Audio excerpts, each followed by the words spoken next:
Washer അങ്ങനെ തുടങ്ങിയ വ്യത്യസ്തമായിട്ടുള്ള പ്രൈമറി പ്രോസസ്സിങ്ങിന് വേണ്ടിയിട്ടുള്ള മെഷീൻസാണ് നമ്മൾ മെയിനായിട്ട് ചെയ്യുന്നത്. ഇതുകൂടാതെ നമ്മൾ പുതുതായിട്ട് ഇൻട്രൊഡ്യൂസ് ചെയ്തിട്ടുണ്ട് ഒരു വെർജിൻ കോക്കനട്ട് ഓയിലിൻ്റെ പ്രോസസ്സിങ് ലൈനാണ് BCO.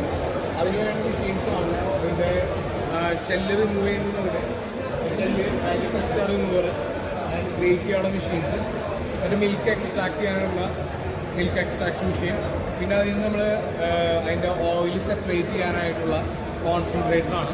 അങ്ങനെ മൊത്തം നമുക്കൊരു വെർജിൻ കോക്കനട്ട് ഓയിൽ അത് ചെയ്യാനായിട്ടുള്ളൊരു നമ്മളൊരു മീഡിയം ലെവലിൽ ചെയ്യാനായിട്ടുള്ളൊരു പ്രോസസ്സിംഗ് യൂണിറ്റാണ് നമുക്കിപ്പോൾ ഇവിടെ ഇൻട്രൊഡ്യൂസ് ചെയ്തിട്ടുള്ളത്. ഇത് കൂടാതെ ബേസിക് ആയിട്ടുള്ള പ്രൈമറി പ്രോസസ്സിങ്ങിൻ്റെ കംപ്ലീറ്റ് സൊല്യൂഷൻസും നമ്മൾ സപ്ലൈ ചെയ്യുന്നുണ്ട്. പിന്നെ നമുക്ക് കൺസൾട്ടൻസി, മാനുഫാക്ചർ ആൻഡ് സപ്ലയർ അല്ലെങ്കിൽ ട്രെയിനിങ് ആൻഡ് സർവീസ് പ്രൊവൈഡർ എന്നുള്ളൊരു റോളാണ് നമ്മൾ മൊത്തത്തിൽ നിർവഹിച്ചുകൊണ്ടിരിക്കുന്നത്.